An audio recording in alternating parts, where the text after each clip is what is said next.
സ്വാതന്ത്ര്യദിന പരിപാടിയിൽ നിന്ന് ദേശീയ ഗീതമായി വന്ദേമാതരം ആലപിക്കാത്തതിൽ UDF സർക്കാരിൻ്റെ രാഷ്ട്രീയ നയം വ്യക്തം.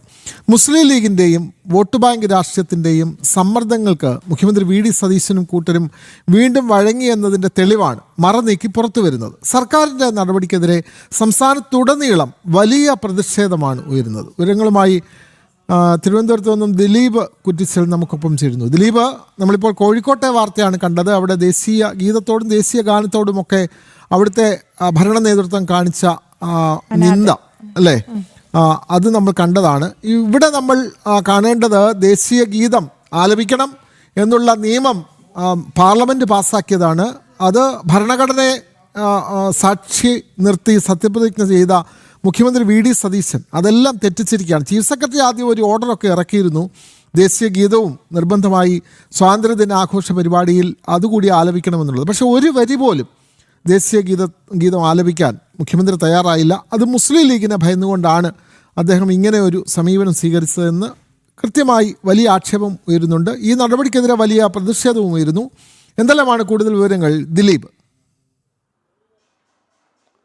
അവിനോദ് സൂചിപ്പിച്ച് തന്നെയാണ് ഏറ്റവും പ്രധാനപ്പെട്ട കാര്യം. പ്രത്യേകിച്ച് മുഖ്യമന്ത്രിയും UDF സർക്കാരും മുസ്ലിം ലീഗിന് അടിമപ്പെട്ടാണ് ഈ ഭരണവുമായി മുന്നോട്ട് പോകുന്നതിൻ്റെ ഉത്തമ ഉദാഹരണമാണ് കഴിഞ്ഞ ദിവസം ഉണ്ടായ ഈ ഒരു സംഭവം എന്ന് പറയുന്നത്. പ്രത്യേകിച്ച് നമുക്കറിയാം, ഈ കോൺഗ്രസ് ഭരിക്കുന്ന ഹിമാചലാവട്ടെ, കർണാടകയാവട്ടെ, അതുപോലെ തന്നെ AICC ആസ്ഥാനമാവട്ടെ, അവിടെയെല്ലാം വന്ദേ മാതരം അല്ലെങ്കിൽ ദേശീയ ഗീതം എല്ലാവരും മുഴുവനായിട്ട് പാടിയിരുന്നു. പക്ഷേ എന്തുകൊണ്ട് കേരളത്തിൽ മാത്രം പാടിയില്ല എന്നുള്ള പ്രധാന കാരണം മുസ്ലിം ലീഗാണ്.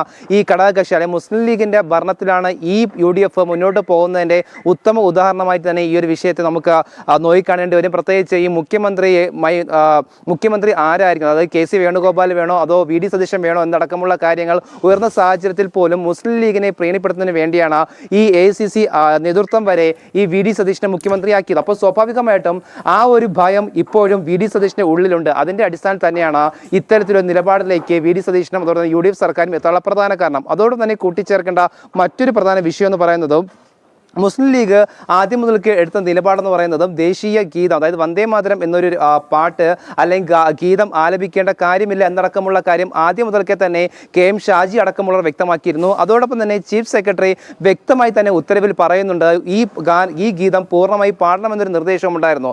അപ്പോൾ സ്വാഭാവികമായിട്ടും മുഖ്യമന്ത്രിയുടെ അറിവോടെ ആയിരിക്കാം ഈ ചീഫ് സെക്രട്ടറി ഇത്തരത്തിലൊരു ഉത്തരവ് പുറപ്പെടുവിക്കുന്നതും. പക്ഷേ അതിൽ നിന്ന് മാറ്റം വരുന്നുള്ള പ്രധാന കാരണം മുസ്ലിം ലീഗിൻ്റെ കാടത്ത നിലപാട് അല്ലെങ്കിൽ മുസ്ലിം ലീഗിന് എത്രത്തോളം സ്വാധീനമുണ്ട് ഈ UDFലും അതുപോലെ തന്നെ കേരള രാഷ്ട്രീയത്തിലെ കോൺഗ്രസിന് ഉള്ളിലെന്ന് ഇതിലൂടെ മനസ്സിലാക്കാൻ സാധിക്കുന്നു. എന്തായാലും ഈ മുസ്ലിം ലീഗിൻ്റെ വലിയൊരു തള്ളിക്കയറ്റം അല്ലെങ്കിൽ വലിയൊരു ആധിപത്യം UDFനുള്ളിൽ ഉണ്ട് എന്ന് തന്നെ മറ്റൊരു ഉദാഹരണമായിരിക്കുകയാണ് ഈ ദേശീയ ഗീതവുമായി ബന്ധപ്പെട്ടുള്ള വിഷയത്തിൽ അവരുടെ നിലപാട്. അവിനോദ്, വ്യക്തമാണ്. ദേശീയ ഗീതം ആലപിക്കാതെ സംസ്ഥാന സർക്കാർ മുന്നോട്ട് പോകുന്നത് മുസ്ലിം ലീഗിൻ്റെ സമ്മർദ്ദം കാരണമാണ്.